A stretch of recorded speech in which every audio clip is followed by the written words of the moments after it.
Hare Krishna. Om Ajnanatimirandhasya Jnananjanashalakaya Chakshur Unmilitam Yena Tasmai Shri Guruve Namaha.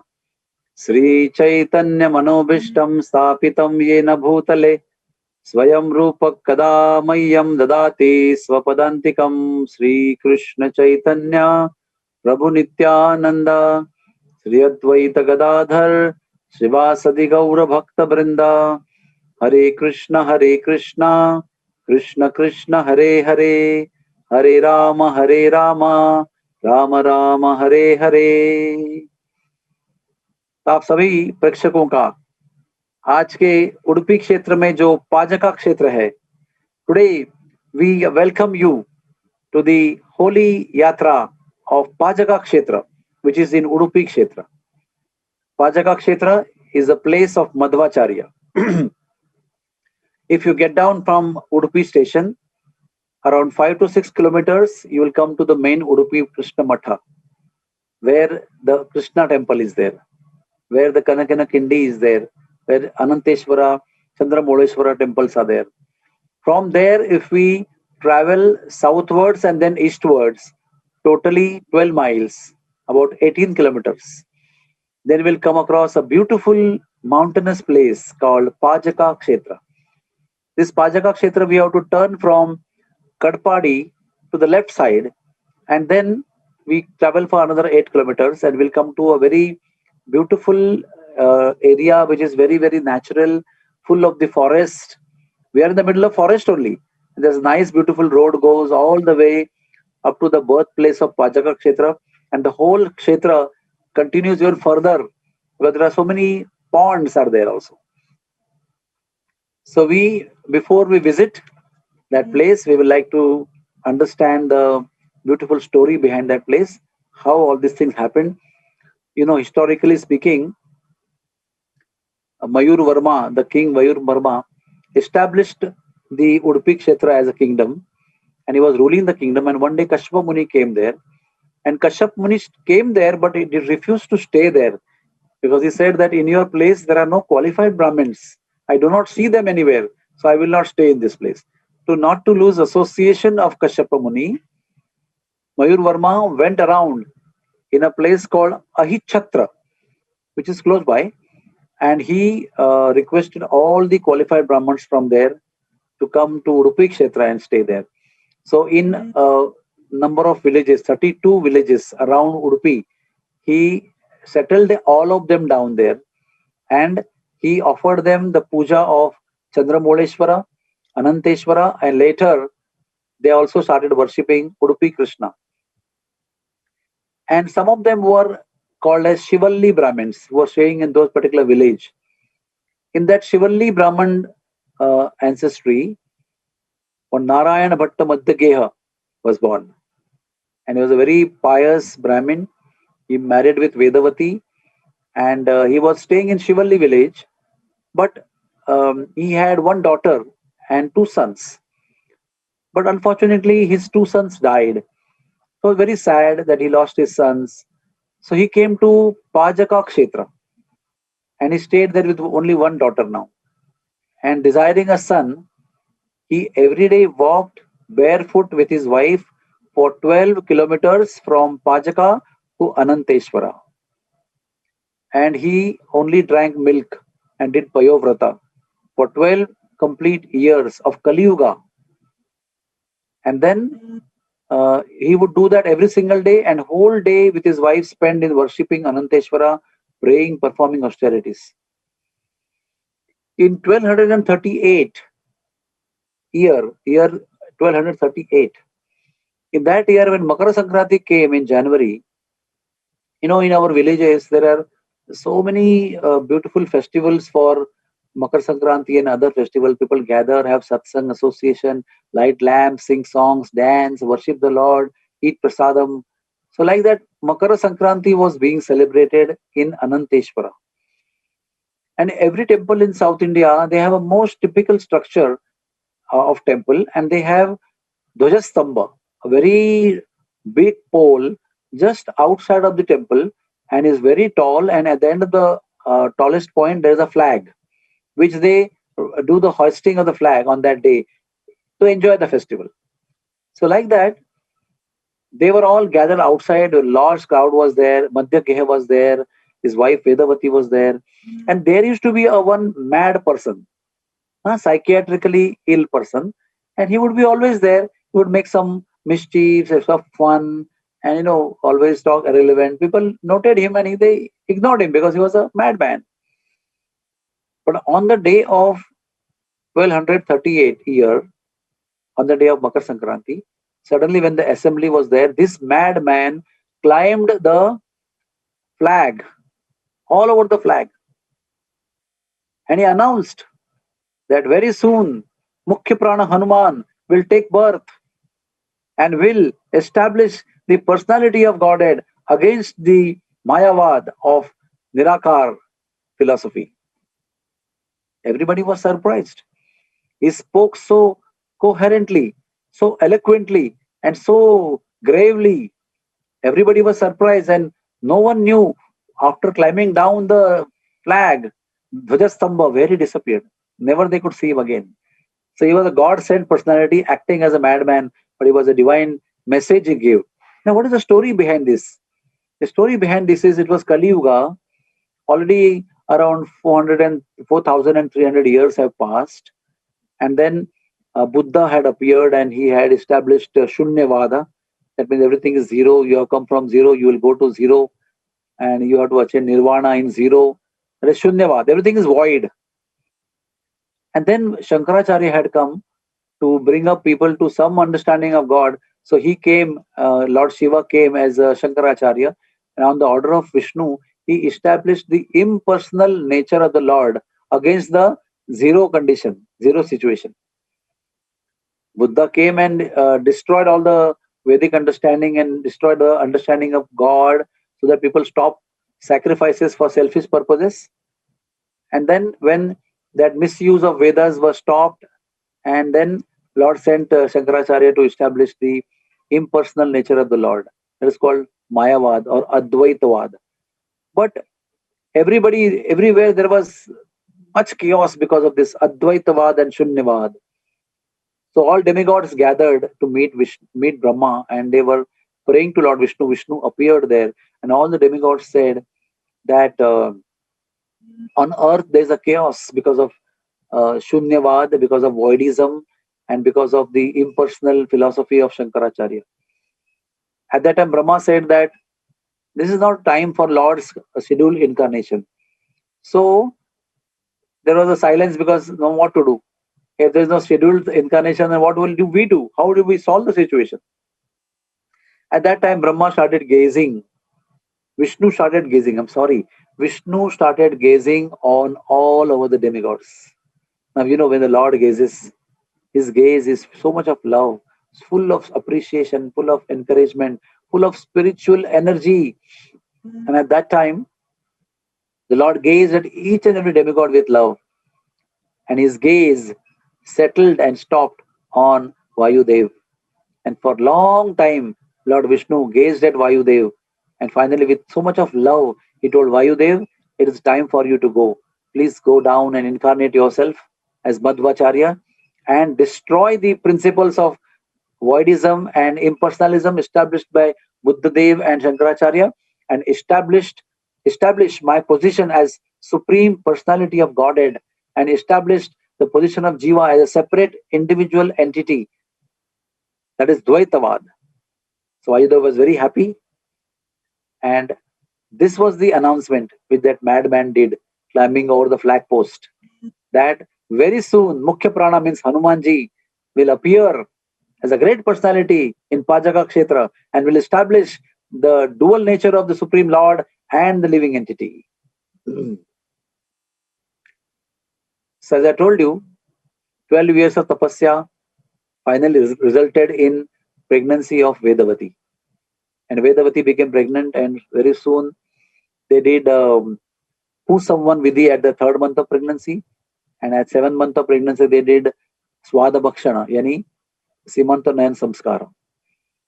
And on the Ashwin month, in the waxing moon, on the 10th day of waxing moon, that is called as Vijayadashmi, on the day when Lord Ram conquered Ravan, killed Ravan and attained victory, Vijayotsava, Rama Vijayotsava.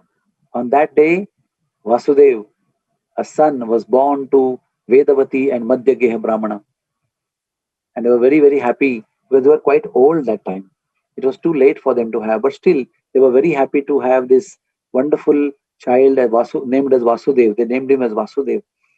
And as per our Indian custom, the newborn baby and the mother, they do not leave home for 40 days. Medically also, this is a very susceptible situation to catch infections. The plus child is just born, is used to be staying in the womb for 9 months in the dark area. The child should not be exposed to so much light. So in the darker area, the mother is kept with the child for 40 days and she is nursed there, and the child is breastfed and gets accustomed to the material world outside. And second reason is that also in our Indian Vedic understanding, when somebody is born, the situation is considered to be impure for 40 days. So that much time the mother and child doesn't go out, and they observe some rules and regulations of contamination. That is called Soyara in Vedic understanding. When someone dies, it is called Sutaka. And when somebody is born, it's called Soyara. So 40 days, Mother Vedavati and baby Vasudev stay at home, enjoying nice time. The very typical thing about Vasudev was, as he was Bhimsen's younger brother, Hanumanji's younger brother, Vayudev's avatar, he had uncontrollable hunger. Normally, the newborn child drinks the breast milk of his mother, average every 2 hours, sometimes 2.5 hours. And in a day, average daytime, 10, 15 times the mother feeds, maybe 16, 17 times. And night time, maybe once in 2, 3 hours. But our Vasudev used to drink mother's breast milk for every 30 minutes.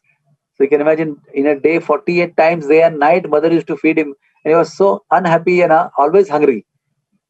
That was a glimpse of his hunger.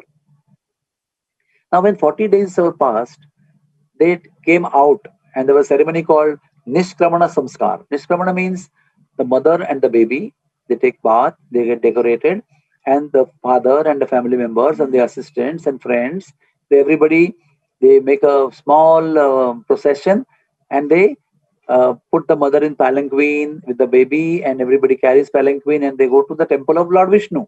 So that the first thing when you go for outing, you first visit the Lord's place and take blessing of the Lord, do some puja over there, give some donation to Brahmins. So when Nishkramana ceremony was being performed, they went in palanquin. They went to Ananteshwara temple. They did nice puja. Vasudev, baby Vasudev and Mother Vedavati with everybody else, they performed puja. They had prasadam. They distributed donations to Brahmins, and they were coming back. On the way back from Ananteshwara to Pajaka, when they were walking on by foot, suddenly the 11th kind of ghost, which is very ghastly, called as Brahma Rakshasa, one who is a Brahmin and he performs sinful activities in the Brahminical life, he becomes Brahma Rakshasa, and being Brahma Rakshas is detrimental and painful to the Brahma Rakshas soul also, and to other living entities also, because he is very harmful to others and he is also suffering himself a lot. The maximum suffering out of the 11 types of ghostly entities is Brahma Rakshas.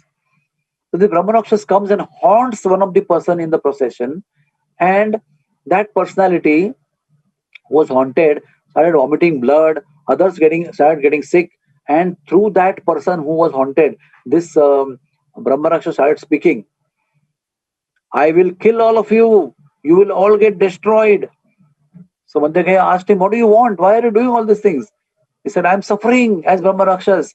And I know the baby who has been carried in the palanquin with his mother is Vayudev's avatar. And if I get the dust of the lotus feet of that boy, I will be delivered from this ghastly situation. So please let me take the dust of the lotus feet of this boy.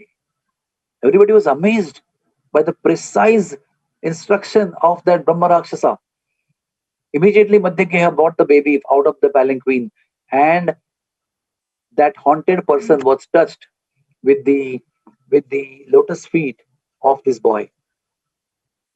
And you can imagine, as soon as the lotus feet of Vasudev were touched to the head of this haunted person, immediately was relieved from the haunting of the Brahma Rakshasa. That means Brahma Rakshasa left him. Brahma Rakshasa announced, I'm so happy, I'm so grateful to you because of the achieving the dust of this boy's lotus feet. I am delivered now. You all can proceed. There's no danger for any of you. But that man was haunted, very exhausted, completely exhausted and tired because of the haunting experience. This was the miraculous happening on the day of the first outing festival of Vasudev. Then you can see the boy became 3 months old, and generally we do Annaprashana at 6 months, but there was an automatic ceremony, self-ordained ceremony of Annaprashana that happened on at the end of 3 months. Just see how it happened. Mother told the elder sister, that is his elder daughter, Vasudev's elder sister, that beta, you see baby Vasudev, I'm going to market and coming back in few minutes. But as usual, very soon, baby would get hungry. They wanted to drink mother's milk. Mother was not there. Now this 8-year-old small girl didn't know how to handle babies who were hungry, who were crying. She would play with the brother and everything, but how to handle the hunger and crying of the baby, she didn't know. So she was very restless. She would go inside, baby is crying, she could not control him. She came out at the house of the door and calling, Mother, mother, please come. Mother did not come. So she had let the baby in the house inside. The baby crawled in the grain store where there were big bags of 40 kilos of grains.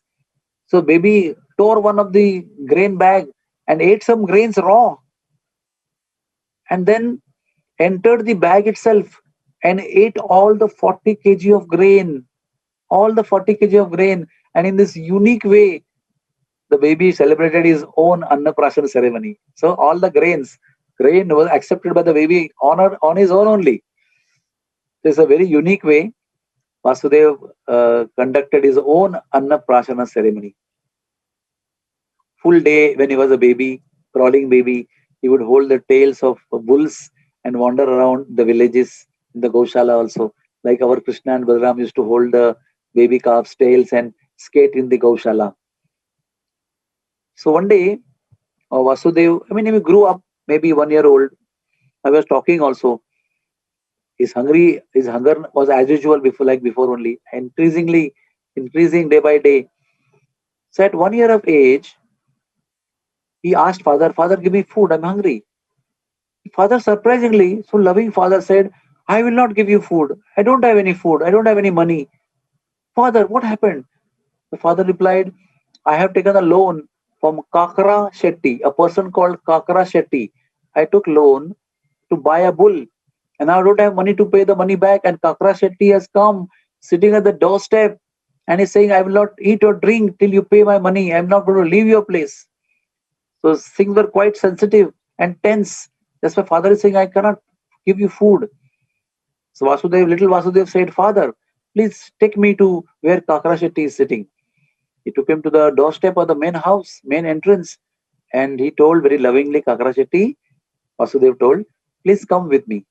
I mean, in the olden days, even currently in our village, the houses are very big, all red color tiling and red color cementing is there, a nice courtyard is there, the nice trees of coconut are there, imli are there, and many trees, beautiful, and well is there.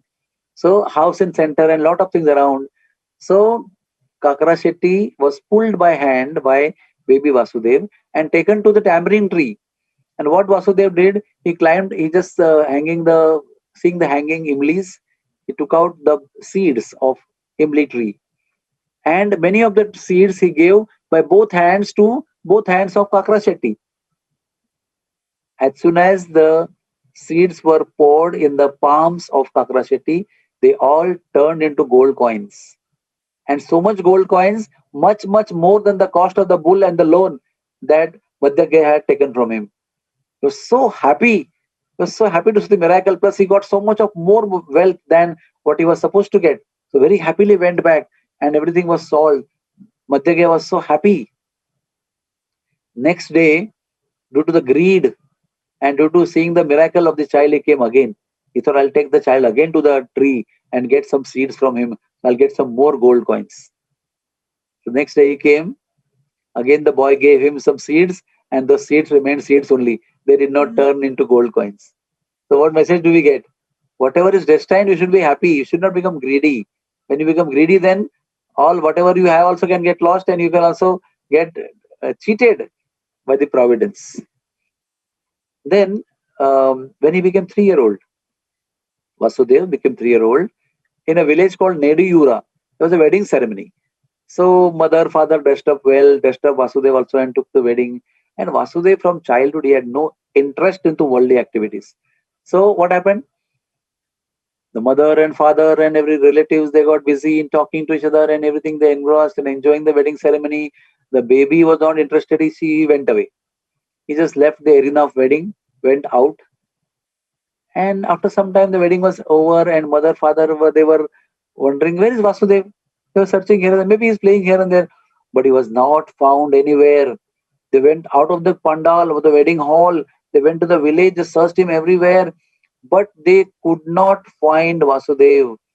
Finally, after searching for many hours, they found Vasudev in the temple of Ananteshwara, which was very far from Nediyur village. And they asked, Vasudev, how did you come here?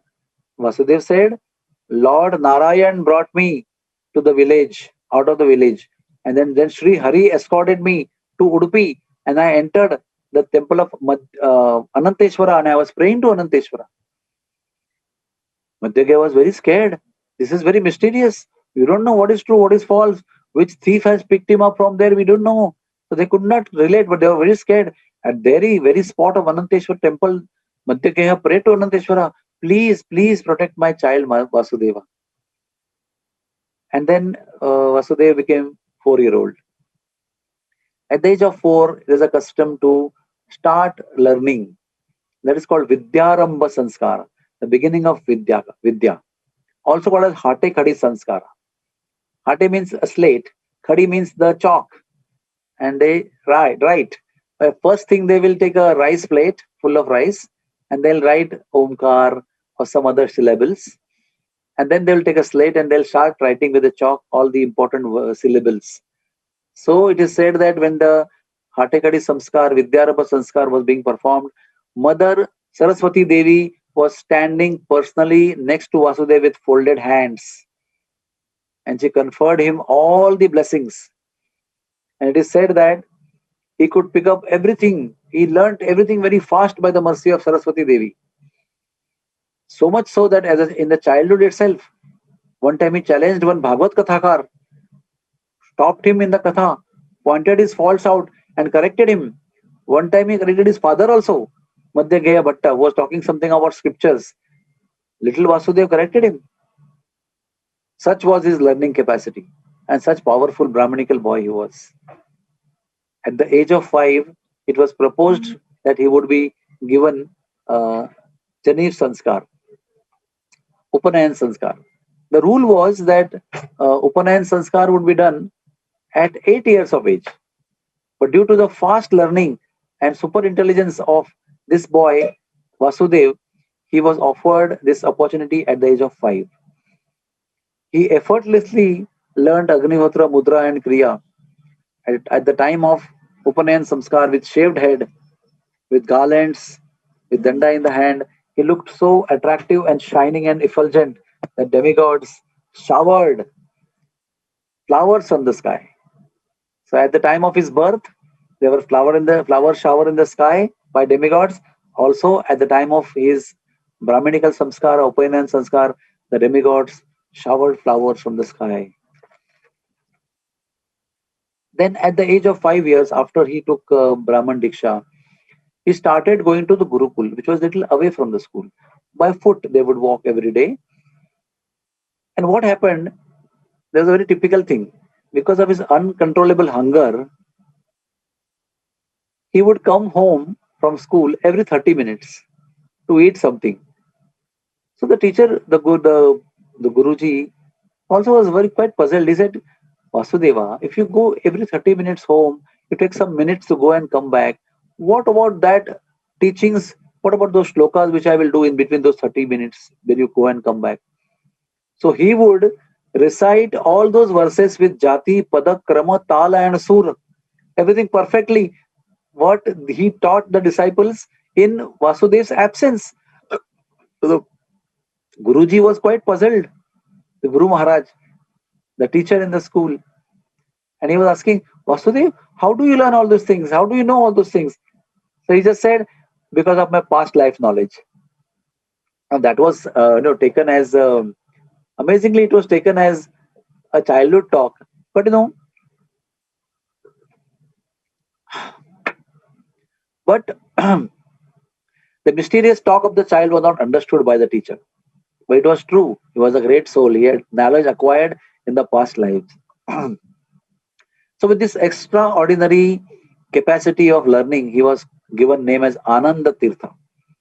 First was Vasudev, then he was given title of Ananda Tirtha. The teacher, he had a son, and this Gurukul is just next to the place which I am going to describe now, very close by to the house of Madhvacharya. The teacher had headache, teacher's son had headache and earache. So Vasudev went and blew air in the ear of that Guru son, Guru Putra. His headache went away, earache went away, and he could see many of his previous lives immediately in front of his eyes because of this miracle of Vasudeva. So one time what happened, he was coming home from Gurukul in between, and mother knew that at particular time he would come and eat something and go. Mother would be waiting for him. But what happened? One five-hooded, horrible-looking snake attacked Vasudev on the road, and he and Vasudev had a war.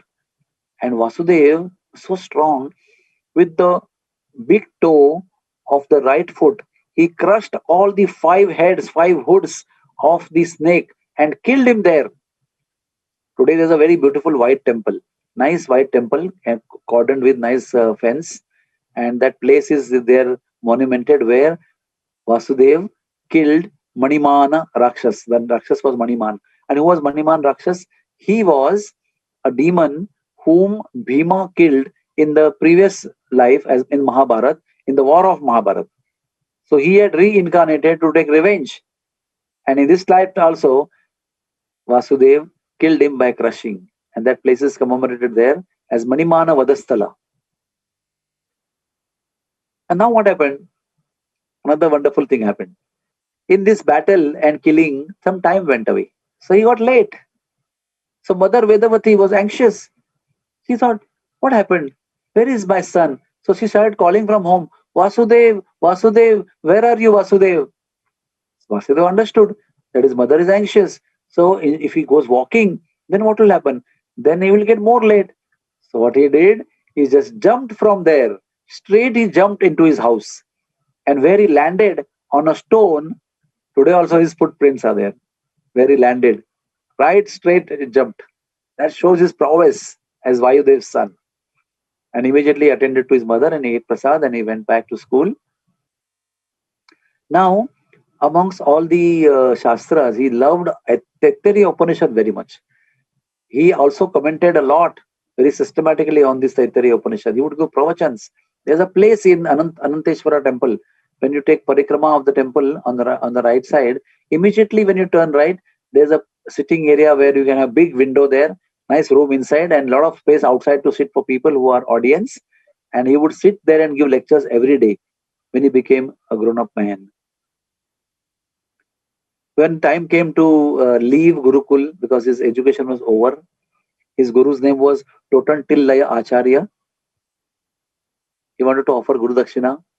So he offered pure love of Godhead to his guru as Guru Dakshina. Amazing. And after graduating from Gurukul, he himself desired to take sannyas because he remembered the instruction given by Brahma to preach and establish the personality of Godhead and the dual nature of Jiva and Parama Bhagwan. So he wanted to accomplish his mission as early as possible. So all childhood pastimes now are over. Enjoyment is over. Fun is over. Everybody has seen the miracles done by Vasudev, little Vasudev. So he expressed the desire of sannyas to his father. His father was so naturally very upset. He said, "You are the only son I have got. Other one is a girl. She'll go to husband's house. Who will take care of us when we are old?" So now there's back and forth argument. Yes, no, yes, no, yes, no. So finally, Vasudev said that you want to have a son to look after you. You will get a son. Will you agree that once you get a son, I can take sannyas? Now they thought, how at his old age will get a son? So there's no question of saying yes to him. He will always remain with us. So yes, yes, yes. If you get a son, if I get a son, I will release you. Amazingly, even in the old age, Vedavati became pregnant, and very soon she gave birth to a baby boy. And when baby boy was born as a younger brother, Vasudev said, "Papa, you remember? You had promised me. Now I have to go." So that time father could not say no. So he went away. And he went away to Swami Achyuta Preksha as his sannyas guru. Achyut Preksha, from childhood, he loved Vasudev so much. And when he came to take sannyas, he was so happy, only at the age of 12. Such a young age, such a effulgent boy, such lovable boy he came. And at sannyas, he was called as Purna Pradnya Tirtha. That is the third name that he achieved, Purna Pradnya Tirtha. And later, when he became Acharya, he was called as Madhvacharya.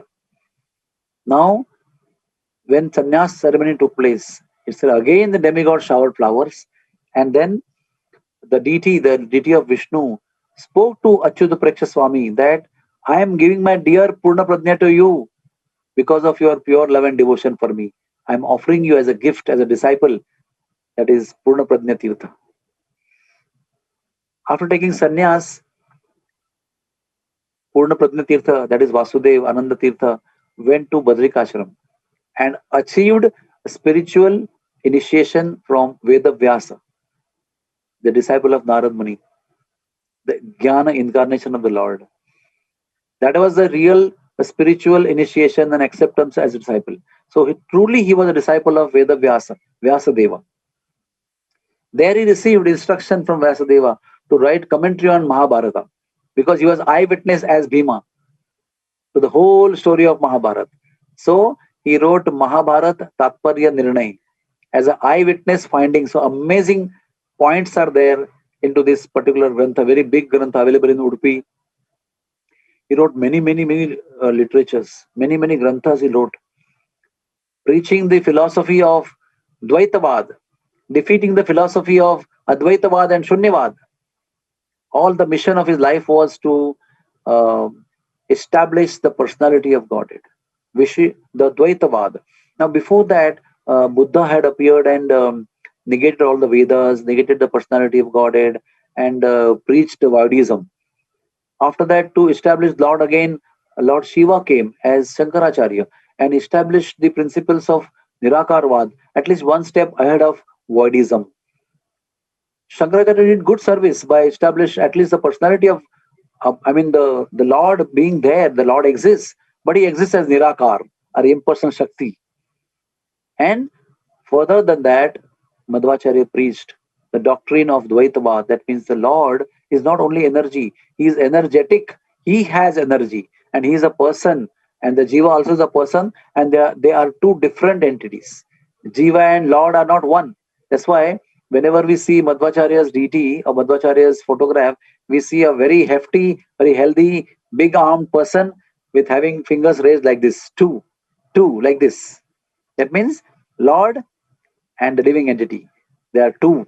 They are two different entities, and the relationship of love exists between the two different living entities. That is the Supreme Lord, the Supreme Being, and the living entity.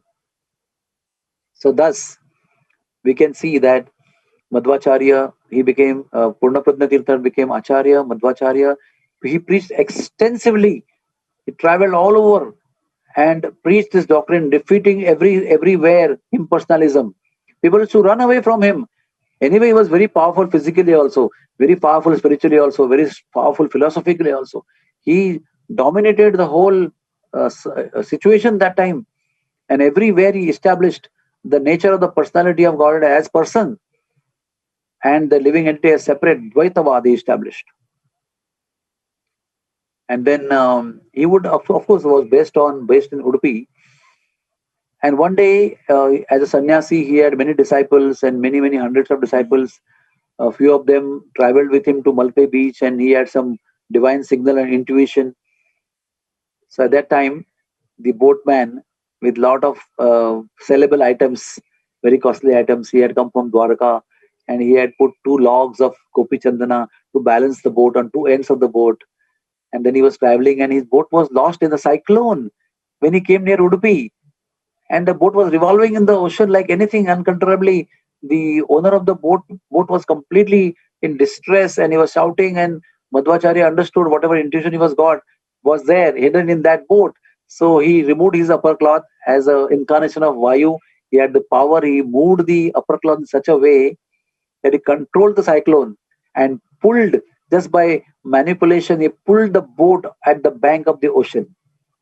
The owner, saved in life, now came running and fell at the feet of Madhvacharya and said, "My dear master, please, I surrender to you. Take everything what you want. It was all gone actually. Because of your mercy, my life and the wealth also is saved. Please take anything that you want." So at that time, Madhvacharya said, "I'm a sannyasi. I'm not attached to anything. I don't need anything. But if you want to offer something to me, those two Gopi Chandana logs, please offer me those." So he said, "Yes, please take whatever you want." And then what happened? He told his disciples, 35 of them went to try to lift one of the log, but they could not even lift one of the log. Right, second one, they couldn't lift that also. Then Madhvacharya went and he lifted one log in one armpit and another log in another armpit, and alone he started walking. So powerful he was. But by the inconceivable arrangement of the Lord, one of the log fell from his hand and split open in two. And the beautiful deity of Balramji appeared from that log. And the deity spoke to Madhvacharya, "I want to be established at the bank of the ocean only. Please establish me over here." So that village was called Vadabandi, near Malpe beach. And there Madhvacharya installed the deity of Balramji, which is known as Vadabandeshwar. So Balramji was established there, nice service was established there. He put devotees there to take care of the temple, and then he proceeded further with one of the log of Gopi Chandana. That he put in his Sarovar called Madhva Sarovar. I will tell the story of Madhva Sarovar to you. And then it melted the Gopi Chandana, and the beautiful deity of Krishna came out of the Gopi Chandan log. And that was established in a beautiful temple just by the side of the Sarovara, which is Udupi Krishna.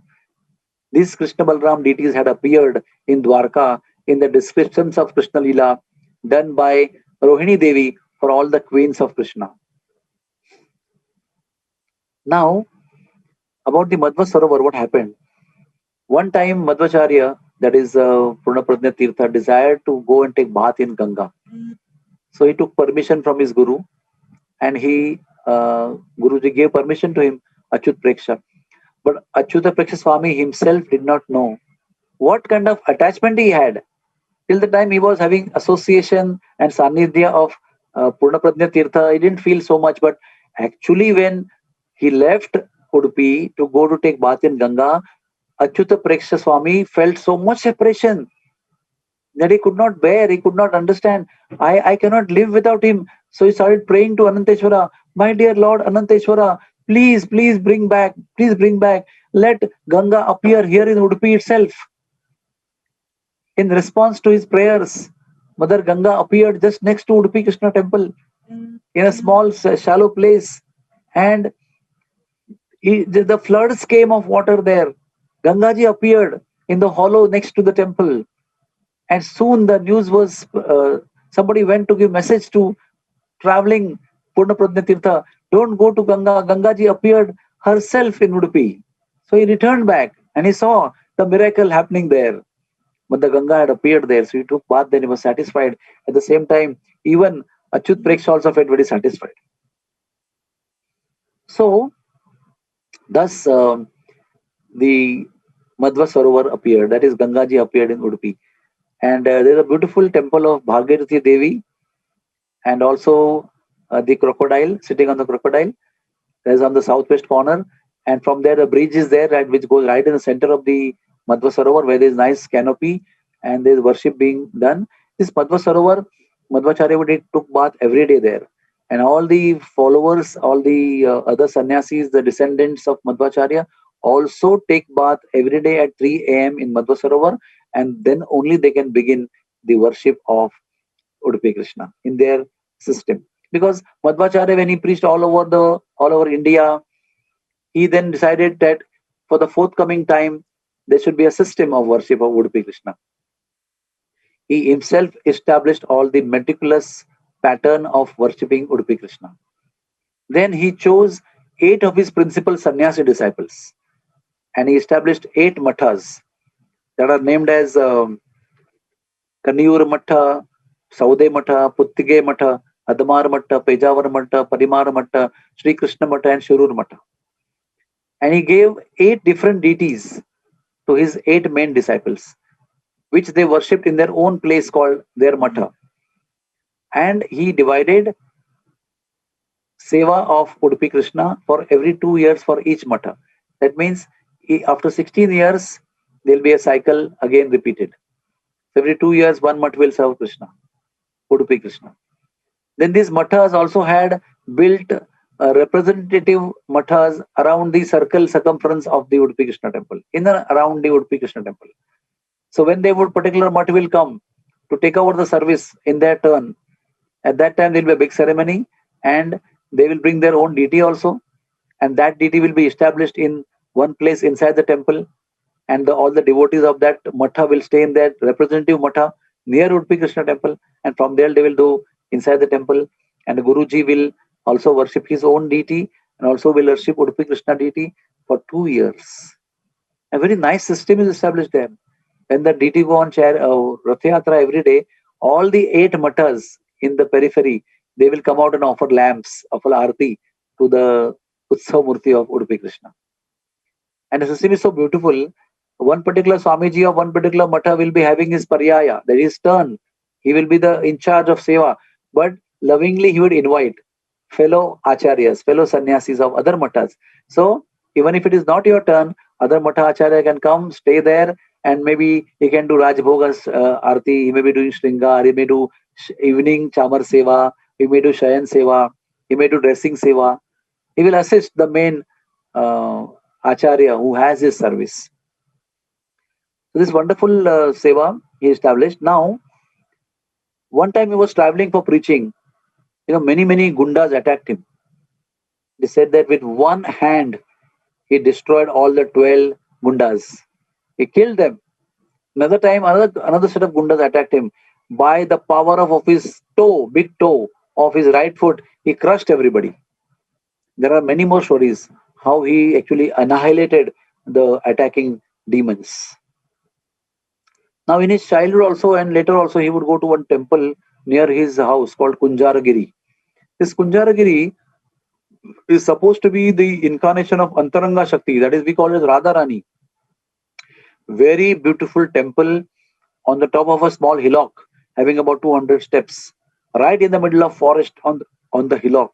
Very beautiful, attractive deities there.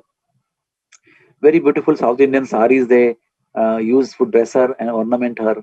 Very, and he would go right from childhood and he would spend a lot of time there. He would talk to the deity, offer worships, offer songs and prayers. He wrote many books in which he strongly propounded the philosophy of Dvaitavad. And in his own place and outside also, he defeated many Shunyavadi acharyas, many Nirakarvadi acharyas. One of them was Buddhisagara, who was a Jain, impersonal, voidism personality. And they had debate and Madhvacharya defeated him. Now, about his hunger, I must tell that one time when he was traveling, he got hungry and they were offering him food. He was not satisfied. It is said he ate 200 bananas. Each was having 10-inch diameter. My hand is at the most 5 inches diameter. You can say double my hand's width here. 10 inches diameter worth, 200 bananas he ate at one time. amazed everybody. In his village, he has his own house. There's a house where he was born and he performed his childhood pastimes. And today, one more house is there where his murti is established. So, in his house, when he was staying, it's all mountainous area. All the village is full of mountains. So, he created 4 ponds there. Amazingly, we never see water coming out of stone. We always see water coming out of earth when we dig wells in the earth or bore wells in the earth. But with Gada, he created Gada Kunda. This Gada Kunda and the Maniman's killing place is just close by, just opposite Kunjaragiri, Gada Kunda. Then he created with Parshu, he created Parshu Kunda in the shape of Parshu in the mountain, in the stone. Very, very deep. You can't even touch your feet down. Beautifully shining blue color water. All the 4 ponds. So one is Gada Kunda, second is Parshu Kunda, third is Bana Kunda. Around 3-4 feet wide, but 25-30 feet long, like an arrow. There's a sharpened end there. There's a other end is over here, and that even 3-4 feet wide, but very deep inside. We all taken bath in the all 4 kundas. The fourth one is Gada Kunda, Bana Kunda, and Dhanusha Kunda. So I think Dhanusha Kunda is near the main road, near the village called Madmu, where above ground level you have to climb steps up because it's mountain, and there you will find the Dhanush Kunda.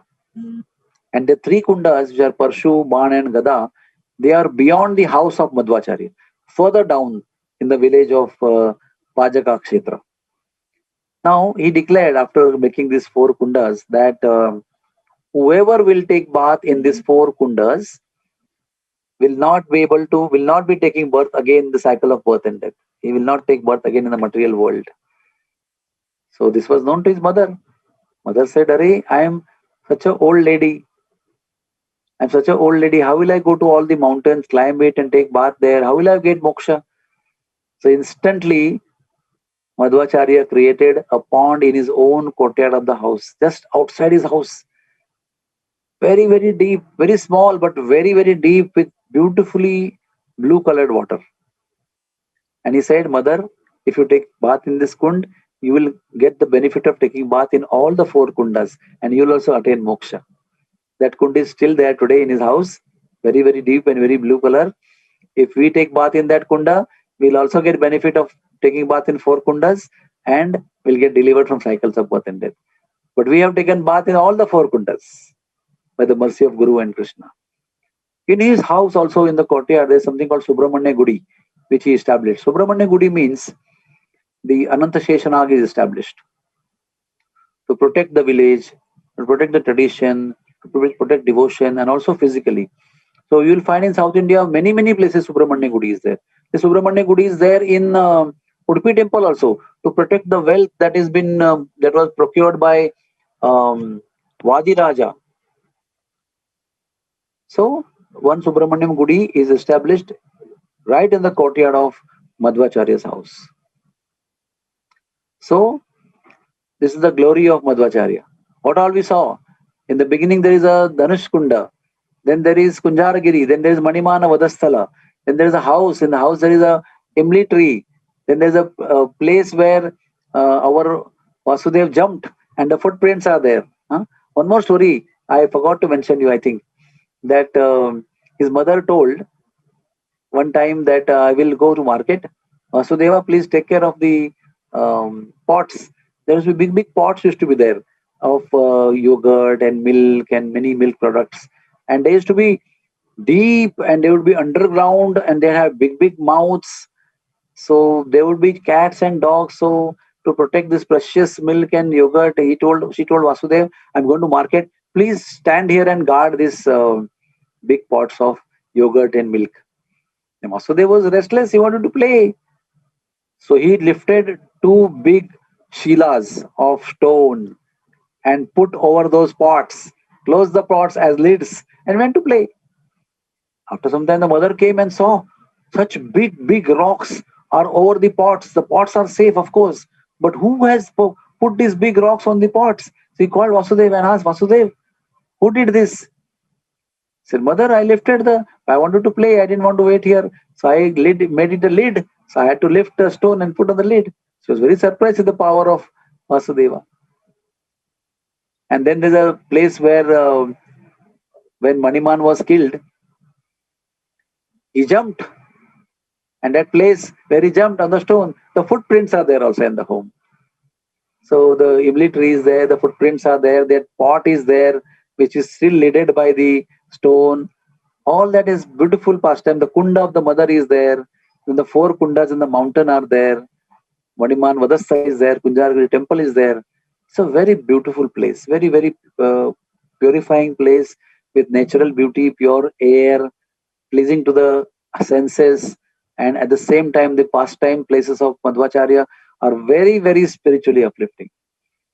I hope and pray for all of you that very, very soon you should be able to go to Pajaka Kshetra to visit the divine birthplace and divine pastime place of our dear Madhvacharya, who happens to be our Acharya in our Sampradaya. And one last thing I want to tell you, that the pujari who serves in the Madhvacharya temple and the new house where Madhvacharya's worshipable deities and his deity, his own deity is established over there. He's a very loving person. I've been seeing him from his young age, and now he's very old man. His son also is serving now.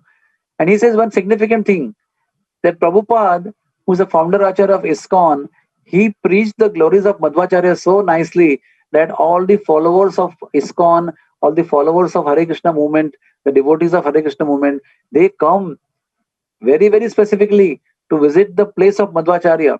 Even the followers of Madhvacharya, Udupi Krishna Mutt followers, don't come so much in number also. But you guys from Hare Krishna temple, without fail, from all the worldwide followers, the foreigner devotees of ISKCON, they all visit regularly. So he has great respect for ISKCON and great appreciation for what Prabhupada did. Of course, he had not seen Prabhupada, but he has heard about him and he really appreciates. So whenever we go there with Yatra, without fail, we visit that place and he offers us nice Rajabhoga Prasad with so much of respect that who will actually uphold the glory of Madhvacharya? If someone visits over there, if someone sits there and listens to stories, then the glory of the legacy of Madhvacharya will be carried forward. So he has hope that ISKCON followers will, by regularly coming there, will carry forward the legacy of Madhvacharya. The glory of Madhvacharya will be continued. And a nice book of the life story of Madhvacharya is available in that matha, and very nicely he will receive you and he will offer lunch to you, many items, 15 to 20 items. With so much of love, they will make you sit down and serve hot prasadam with so much of love, unlimited quantity, without any expectation. Of course, we give donations, but that love of Madhvacharya has been conveyed to us through the medium of that particular Acharya for the worshipper there. And we feel that, we perceive that love of Madhvacharya by going there every single time that we have gone there. So I wish that all of you can reach there at the earliest to appreciate the glory of Madhvacharya and to visit the places, to take bath in the kundas. Sri Madhvacharya Maharaj ki jai.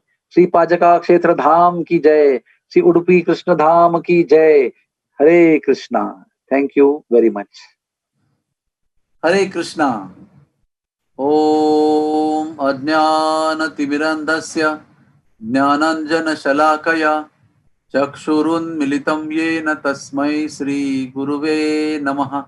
Sri Chaitanya Manovishtam Stapitam Yena Bhutale Swayam Rupak Kadamayam Dadati Swapadantikam. Sri Krishna Chaitanya Prabhu Nityananda Sri Advaita Gadadhar Sri Vasadi Gaura Bhakta Vrinda. Hare Krishna Krishna Krishna Hare Hare Hare Rama Rama Rama Hare. So welcome to all of you to a unique holy place today in South, which is called as Mulika Kshetra, and in local language we call it as Mulki.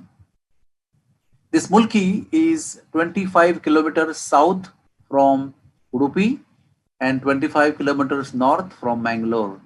So one can come by train to Udupi station, then come to Udupi bus stand, and then take a city bus to Mulki. After getting down to Mulki bus stand, you have to take auto rickshaw for 1 kilometer only. Then you come across a beautiful complex of 25 to 30 acres settled at the banks of the holy river called Shambhavi River. Very beautiful wide river with trillions of coconut trees. If you come from Mangalore Airport or Mangalore Central Station, again you come from there to Mangalore bus stand, take the city bus and travel northwards 25 kilometers. It just takes 1 hour. Get down, take auto rickshaw and go to Mulki. Mulki is very famous for Ugra Narsimha Mandir, very ancient Yuga story of Prahlad and Bali Maharaj. Typically, the Gauda Saraswat Brahman temples are having a structure of many circles. One larger circle outside, then some housing structures encircling the temple complex, another inner circle, then inner circle, and the final inner circle is the temple. And the temple has Rath Yatras area, and then there are 7 silver doors, and inside that there is the deity room or Garbhagriha. In the main circle of temple, there are 4 deities, usually Hanumanji, Garudji, Ganeshji, and one of the Devi will be there. Either Saraswati, Kali, or Durga, or Lakshmi, one of the Devis will be there. So these 4 small temples will be always there around the main central Garbhagriha. And each Garbhagriha will have silver pedestal and there will be 3 levels of deity positions. So in this temple of Mulki, the highest level we have Lord Venkatramana with Lakshmi Devi, and then we have in the central position Lord Ugra Narsimha, for which this temple is famous for.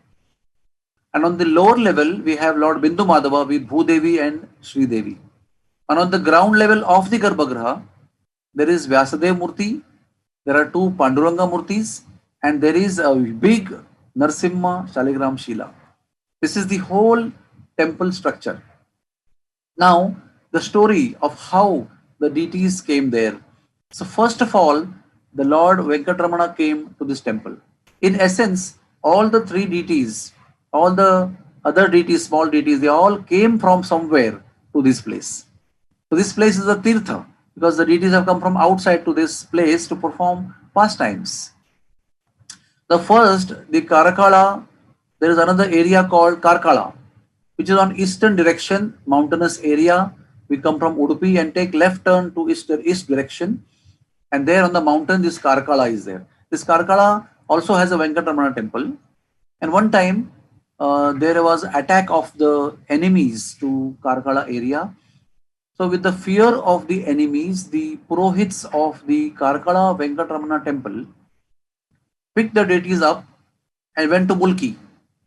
And they put the deity in the well in Mulki. Everybody knew that for the protection from the Shatru, that is the enemies, they had kept the deity in the well. In the course of time, the war ended, everything was peaceful, so that Brahmins from Karkala came to pick up the deity from the well of Mulki. And they just couldn't find it. After doing a lot of efforts, they just could not find it. And they went away unsuccessful, and they were very sorry also. But what they could do? Few days later, the Mulki Brahmins, they tried from their side in the well to search the deity, and they immediately found the Venkatramana deity. The news spread to Karkala, and the Karkala Brahmins came to claim the deity. But that time the Mulki Brahmins said that we have found it, you could not find it, so we are not going to give you. The Karkala Brahmins said that it's our deity anyways, whether you found or we found, please give us back. And this particular discussion, the disagreement could not be concluded. That night, Lord Venkatramana appeared in the dreams of both the parties, Karkala Brahmins and the Mulki Brahmins, and he told them that I want to stay in Mulki. And he also said that do not send me to Karkala. And he also said that one sadhu will come with another deity of Venkatramana, my own deity, and he will reach Karkala and he'll offer you my deity, that deity you establish in Karkala temple. So this deity was placed in Mulki, and sure enough, in 2-3 days time, a sadhu, unknown sadhu, arrived in Karkala, and he offered the Brahmins the deity of Venkatramana. They were very happy that the Lord's Drishtanta given in the dream was true. So they were very happy. And they established that deity in Kargal temple, and the worship started there as usual. Now, there is one story in Treta Yuga that Ravan, he did tapasya and he got lot of boons from Lord Shiva. And the first thing after getting lot of boons and powers from Lord Shiva, he attacked his step brother, that is Kubera, who was the treasurer of demigods. He attacked him, he defeated him, and lot of wealth and most important Pushpak. And with that Pushpak Viman, he was flying back, and lot of activities he did on got lot of sins on his account. But he was coming towards south direction. Suddenly he thought Lanka has come. So he got down from the air on the land. And what he saw, to his great surprise, it was a beautiful land, as much opulent as Lanka. But there was only one difference. There were no demons, there were human beings over there. There were Manav Samaj were there. So he soon realized that it is not his Lanka, but he was very pleased.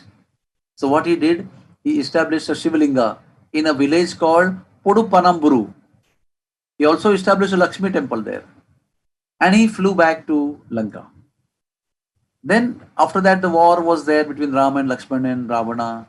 And Lakshman was hit with the Shakti of Indrajit. And then Hanumanji was told that he has to get Sanjeevani booty from a particular mountain in the Himalayas.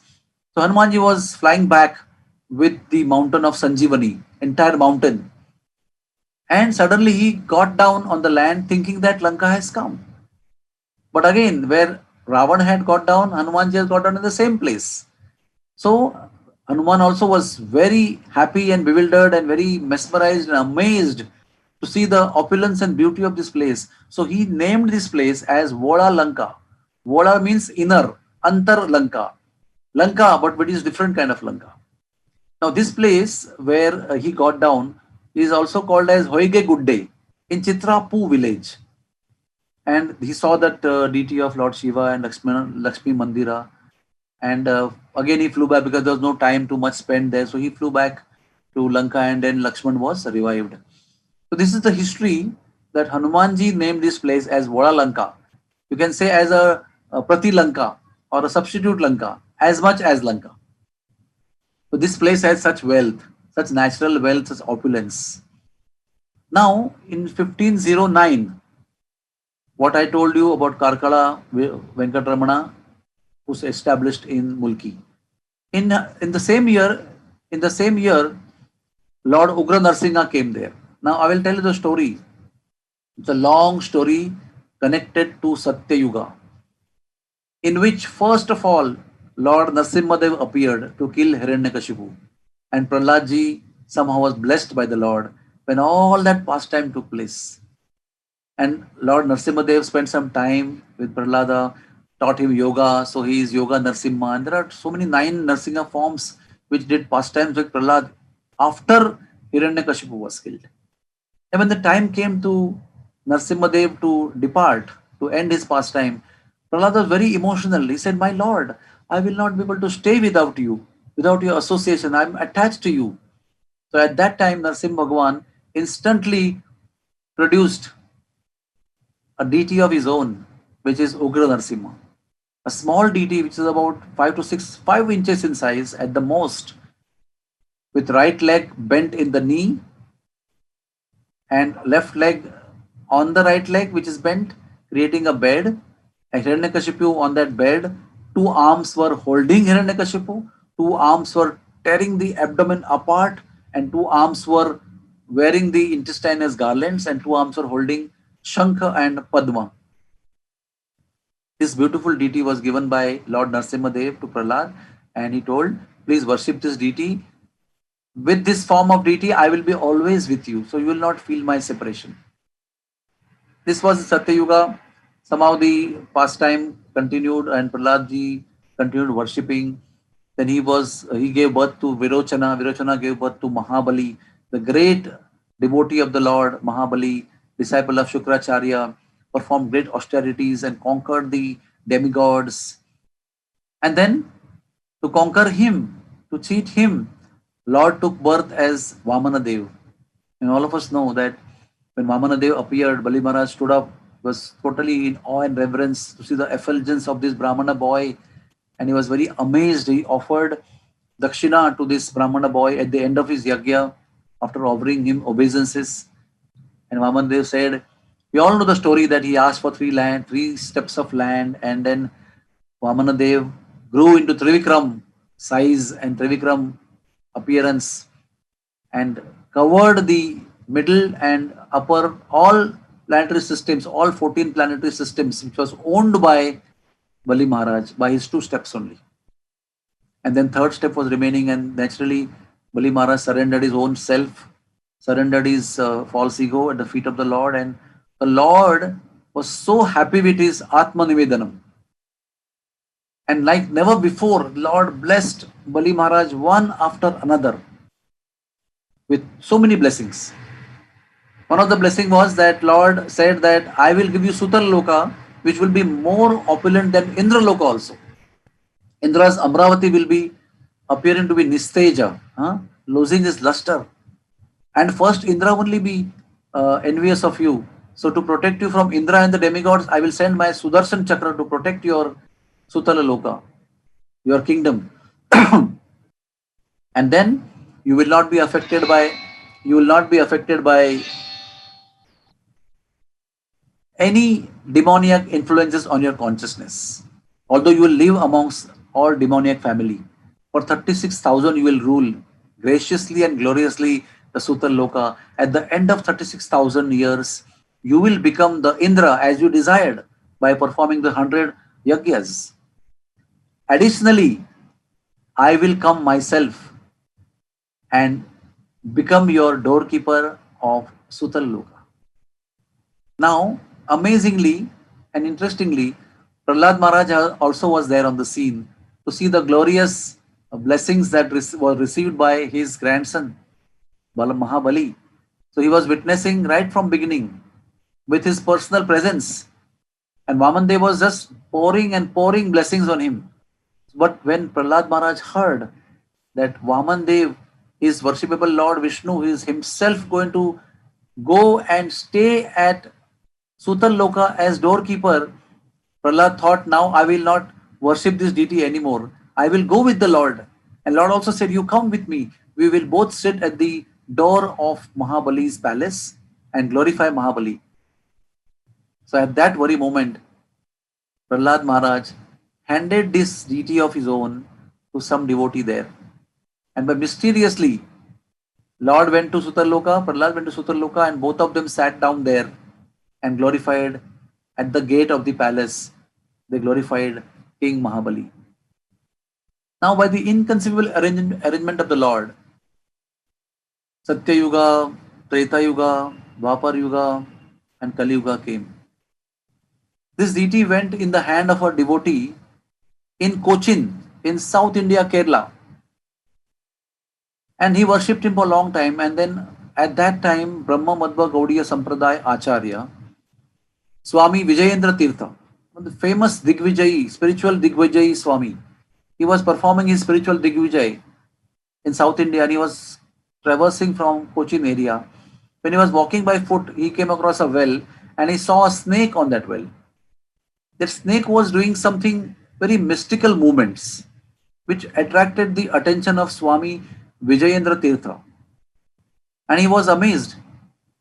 By his spiritual intuition, he understood that there's something great divine thing in this well.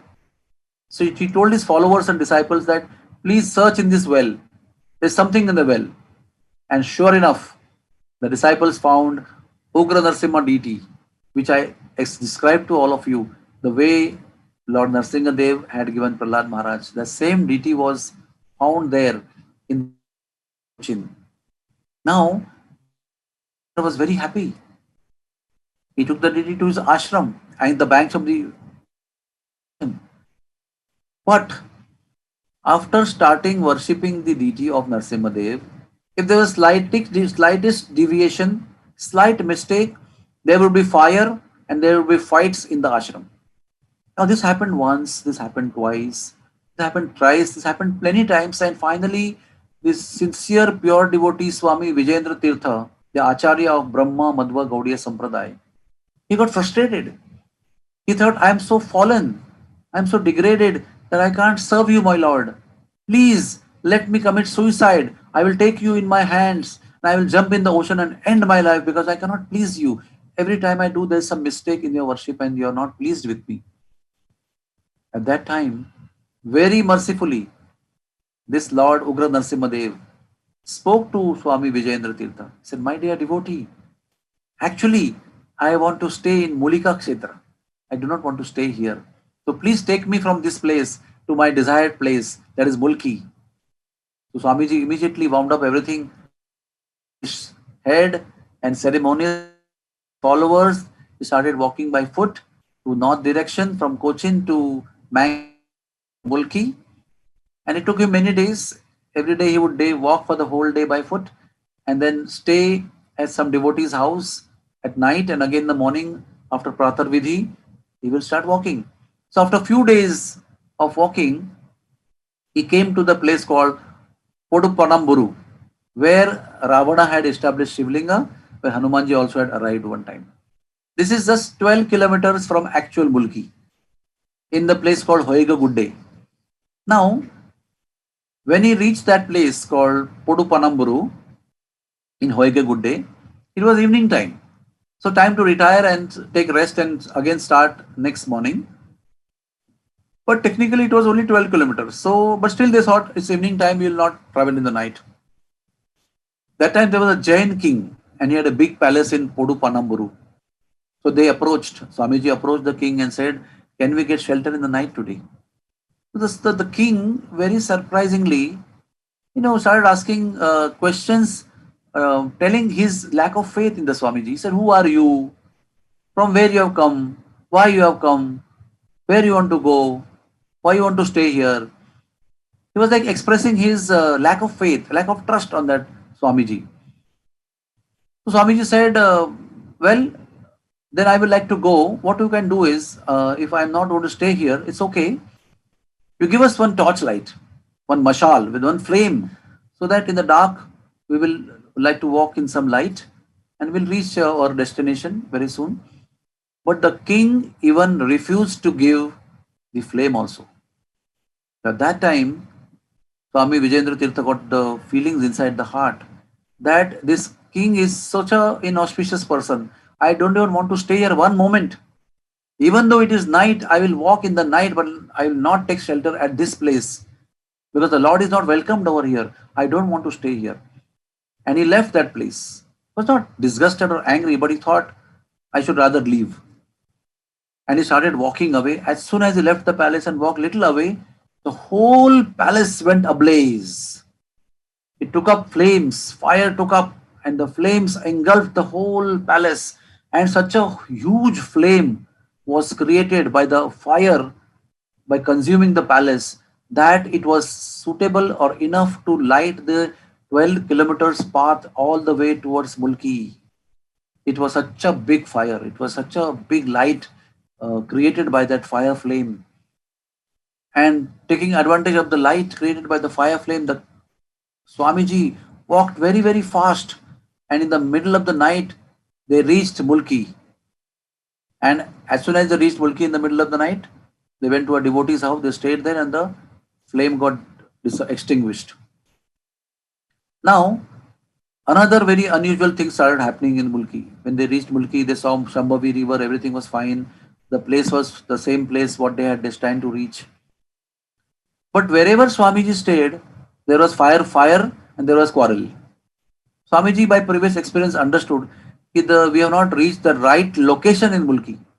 So they kept on changing places and the fire kept on happening.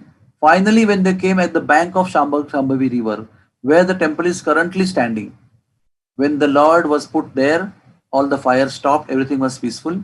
So on the Datta Purnima, Margashirsha Purnima of that year, 1577, I think 1569, in the month of Margashirsha Purnima, that is the appearance day of Lord Dattatreya.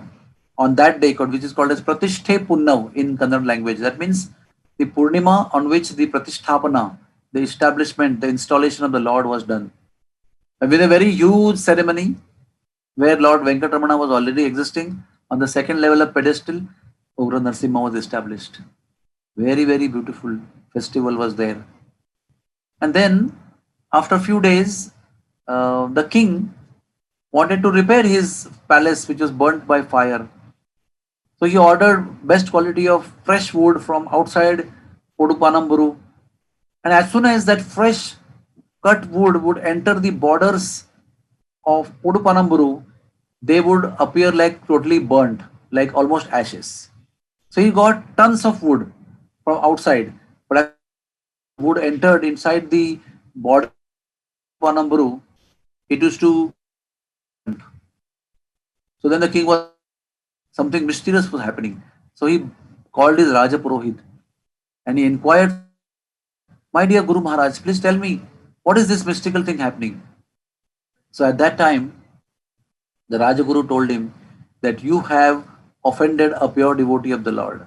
At that time, the king understood that there was a sadhu who came to my palace for shelter, and finally, at least he asked for one flame, but I refused shelter, I refused any service, I refused even giving flame also.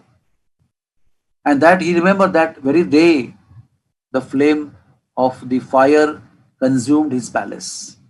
So all the thing was put in place. He understood that he offended a great devotee of the Lord. So he came running to Mulki. Swamiji came to know that king is coming to apologize. So very merciful. We know the sadhu, they don't take any offense. They take everything as Lord's sweet desire. Although unpleasurable or not pleasurable, they understand that everything is ordained by the Lord by his sweet will for ultimate welfare of every living entity. So there was no grudge in the heart of a pure devotee, Swami Vijayendra Tirtha. But the king fell at the feet and he had a request. He said, Swamiji, you came with the Lord to my house. I could not serve the Lord. I could not serve you. I couldn't serve anybody. So I request you, now I've understood my mistake. Now, please come with the deity of Narsimha to my palace. Let me host you, let me host the Lord, and let me host all the residents of Mulki village, all the devotees. Please bestow this one benediction on me. I want to have a big Mahotsav for all Mulki Nivasis, and I want to have Mahotsav for Lord Narsimha and for your pleasure. So when he got pardon from Swami Vijayendra Tirtha, when he went back, his palace got mysteriously repaired. All the wood which was getting burnt, it all remained good. And he soon repaired his palace and he again invited on the auspicious day. And Swamiji had told that once I establish a deity, I cannot take that deity away from that place. I'll have to take a Utsav Murti, a Vijay Murti. So with the Vijay Murti on the auspicious day, they decided to visit Podupanamburu. And everybody, Swamiji again took the Utsav Murti on his head, all the followers, and they played music and the songs and in the glorification of the Lord. And by foot they traveled all the way 12 kilometers to this palace, which was newly now renovated. The king received them, and there was a big festival, and all the Mulki residents, thousands of people had gone by foot. They were all hosted by the king of Podupanamburu, and there was a festival, Abhishekam, and a lot of offerings, and everybody was fed nice Mahaprasadam. They spent the night there, and they came back. Today also, on a particular day on which Vijayendra Tirtha Maharaj had gone with the deity there, today also there's a festival in Podupanamburu, once in a year on that day. Now what happened? Once upon a time when the regular custom was going on, people would walk. Of course, they would walk through the forest and walk through the fields also. So one of the farmer, he got offended. He thought these people are going to walk through my farm and they're going to destroy my farm. So he spread thorns on their way that they should not come in there in his farm. So everybody got hurt. Thousands of devotees, they got hurt with these thorns.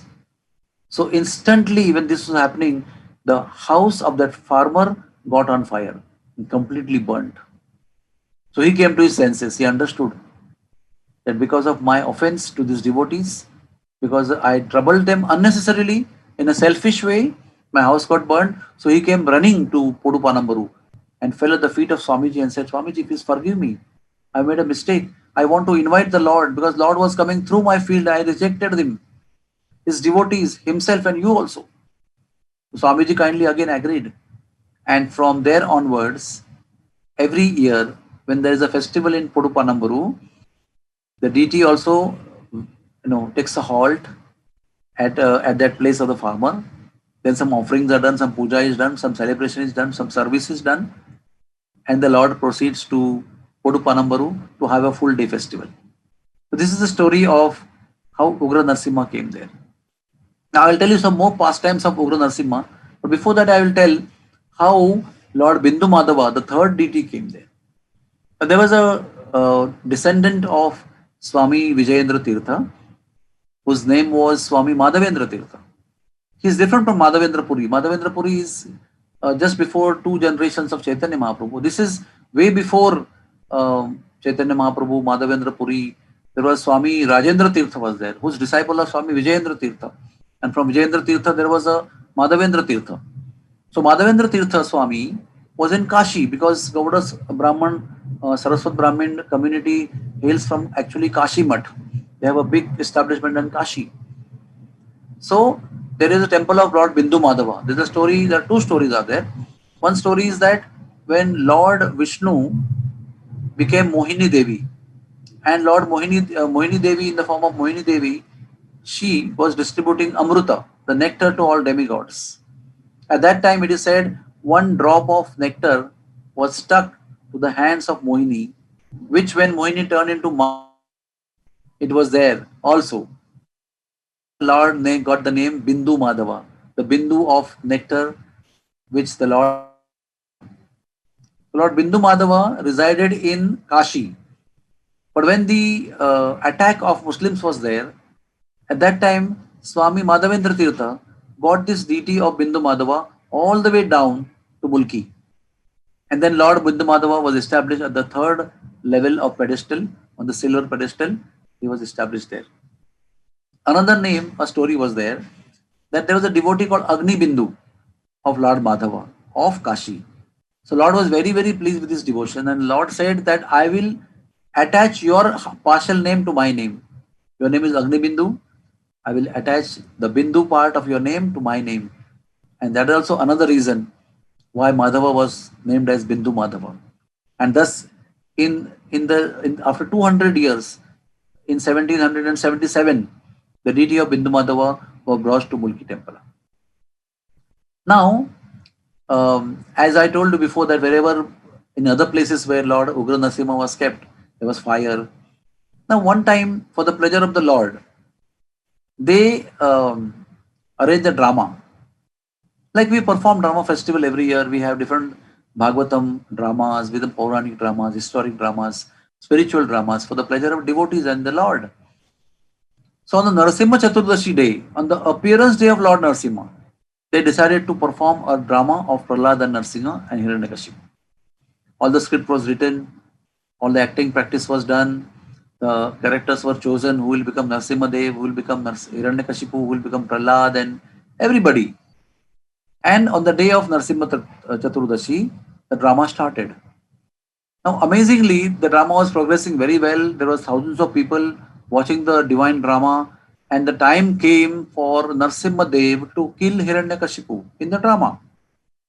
So all of you know that Lord came and had a big fight with him since afternoon time until twilight time. They kept on fighting. When twilight time came, Lord Narasimha, respecting all the boons given by Brahma. What are the boons? Not in day, not in night, not in the air, not in the water, not on the land, not with the Shastra, not with the Astra, not with human beings, not with animals, not with birds, no other species of all those conditions were there. And at twilight time, the Lord took Hiranyakashipu on his lap by folding one leg on his right leg, creating a temporary bed in between, not in the air, not on the ground, not in the water. Twilight time, not in the morning. So all that drama was going on. Narasimha Dev, the person who became Narasimha Dev, took that person who became Hiranyakashipu on his lap. And at that moment of time, Narasimha Dev entered the body of the actor of Narasimha Dev. Now he had become actual Narsimdev. He was so ferocious, he was roaring like anything. It appeared like such a realistic drama. But actual Narsimhadev had appeared, and Narsimhadev actually tore apart the abdomen of the actor of Hiranyakashipu, took out the intestines and garlanded himself, and he was still roaring and roaring and roaring. And on the stage, Hiranyakashipu, the person who was taking the role, he died. It appeared like drama in the beginning. It was so realistic. But very soon the audience came to know that actually Hiranyakashipu, the person, was killed. Then there was a police case, and then the person who acted as Narsimhadev, he didn't know anything. When his Avesh went away, Lord entered him and Lord left. He was so exhausted. He didn't know what happened. They asked him, and he couldn't say anything. It was proved that he was innocent. He didn't know anything. It was all mysterious. And then Lord court and law and order, everything. Then he was released because everybody understood that it's simply beyond his control. He didn't know anything. Now what happened? They performed now. Okay, from that time onwards, they have never performed a Narsimha Leela drama in Mulki until today. So many hundreds of years, so many millennia has passed. But in Mulki village, there is no ever drama performed of Narsimha Leela. There is a no norm there. There's another norm there that one time what happened, the Mulki people came to my house in Mumbai to raise some funds for renovation of temple because I am from that village. So I gifted them Ugra Narsimha photograph from our Mayapur temple of ISKCON. Because our Mayapur temple of ISKCON has Ugra Narsimha, which is not there in the three worlds, not even in Svargaloka. That kind of ferocious Ugra Narsimha form. And similar kind of form is there in Mulki as Ugra Narsimha. And there are villages after villages, not only Mulki, there are hundreds of villages, so in south direction and north direction from Mulki, who are ardent devotees of Narsimha Bhagwan because of Ugra Narsimha in Mulki. And the way they were describing in Konkani language the whole pastime of Narsimha Bhagwan was amazing. Their devotion, their faith, and their ardent feelings for Narsimha Dev. So to honor their feelings, I gifted them with the photograph of our Mayapur Narsimha. So they took it with great respect and honor, but they said that we'll have to give this calendar, this photograph to the temple only. We can hang this in temple wall only. I said, why? He said, in the village of Mulki, there are no Narsimha photographs hanging on the walls of any house.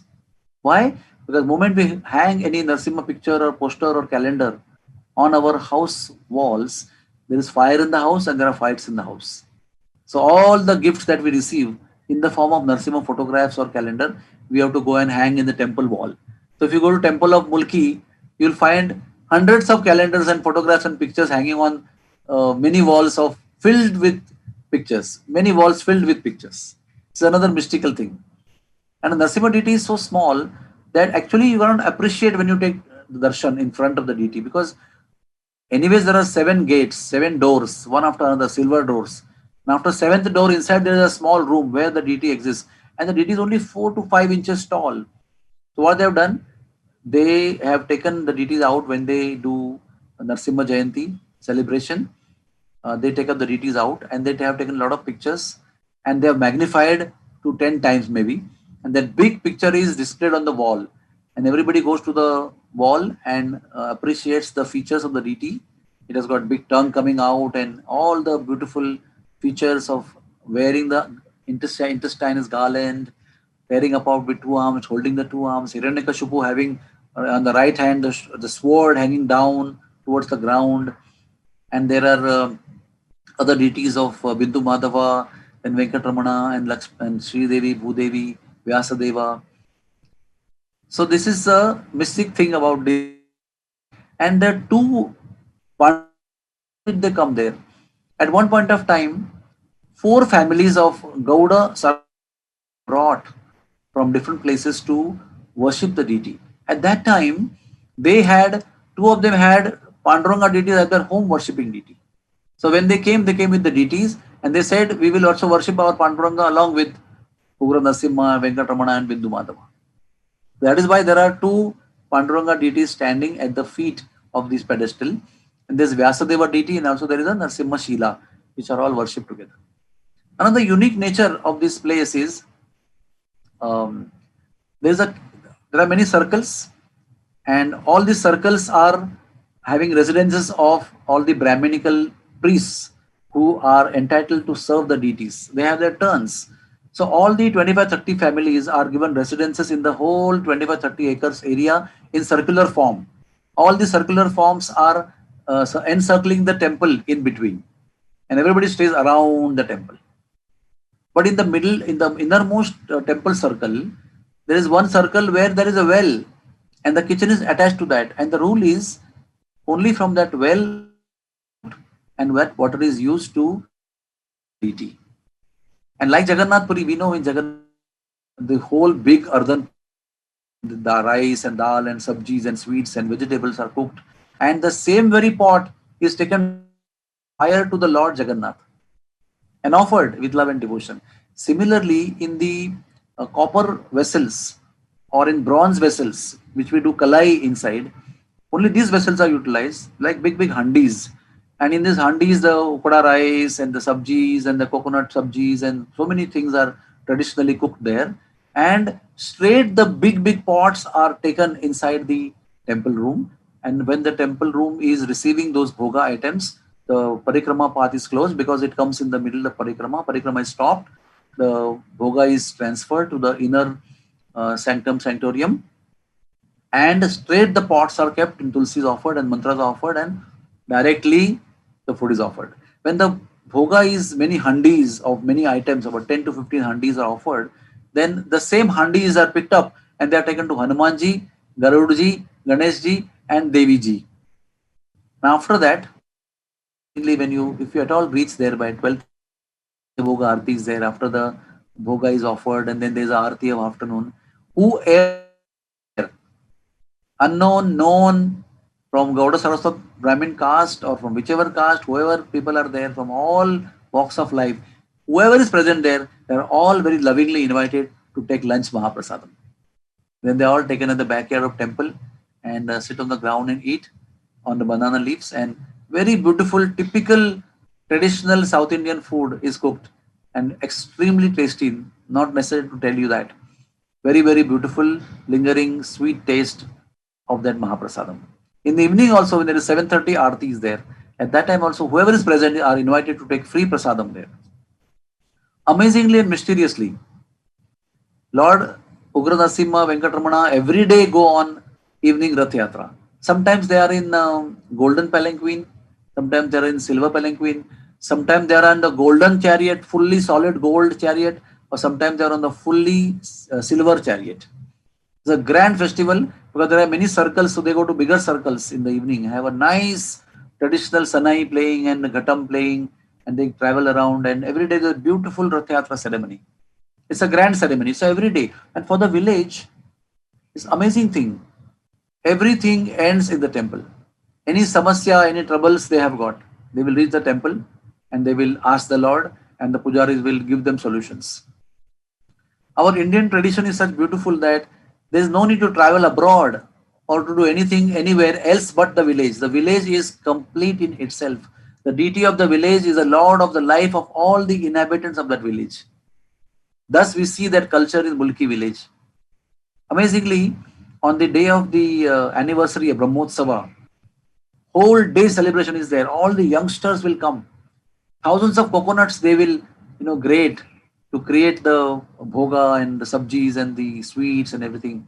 And then thousands of water coconuts, we call dab, where we drink the coconut water. Those thousands of them are collected and they are broken, and Lord is given abhishek with thousands of coconuts of water. And whole night there is fireworks, there is big Rath Yatra, there is actual horses, elephants, musicians, they come, and the Lord is riding on the big chariot, and the largest circle, the first circle that is at the outermost circle, there Rath Yatra takes place. And I think lakhs and lakhs of people, hundreds and thousands of people come from all South India, from south side, from Cochin area, from north side, right from Gokarna, people gather there. And it's a grand festival on Datta Purnima day every year. So this is the very beautiful history of Mulki, Mulika Kshetra. We can learn so many lessons from that. That the Lord had a desire that when Prahlad went, the Lord had a desire to go and establish himself in South India. And that's how mystically he indicated with Pujendra Tirtha. The purity of the heart, Swamiji understood Lord's desire and carried him all the way. One more important lesson we can learn that when sadhus come home, whenever we reject sadhus, don't serve them, don't show willingness to serve them, there has to be a disaster. So the king rejected the sadhu, rejected the Lord and his service, which was asked at the doorstep of his own house. But then, because of association of another nice devotee as Raj Purohit, he came to his senses and he begged pardon to Swamiji and he was relieved of the offense and he got the service of the Lord back. So one has to surrender oneself to sadhu.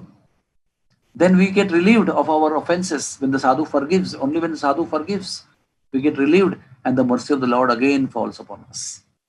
With this beautiful pastimes of Satya Yuga, Treta Yuga and Kali Yuga are connected with this beautiful place. It's mostly unknown, but it is extremely famous in our Udupi, Mangalore area, where it's called South Kannada, where all the Gaud Saraswat Brahmins, the Bunds, the Tulu speaking people, the Kannada speaking people, the Shivalli Brahmins, all of them are residing there together. And it's a very beautiful holy place established at the bank of Shambhavi River. So with these few words, we will end our Mulki. We wish that all of you will be able to reach as soon as possible whenever you go to Udupi, just 1 hour distance from there. Please do visit this beautiful place and listen to the pastimes of the Lord and have darshan. I have forgotten to mention one more thing, that there are so many go downs there of golden and diamond jewelry of the Lord. All are the circles of the temple. You have darshan of all those things, the paraphernalia, the chariots, the gold, the silver, queens, all of them are beautifully restored there in the glass showrooms, and you can see, and they also come out at the festival times. So do visit Mulki. All the best to all of you. Hare Krishna, and thank you very much.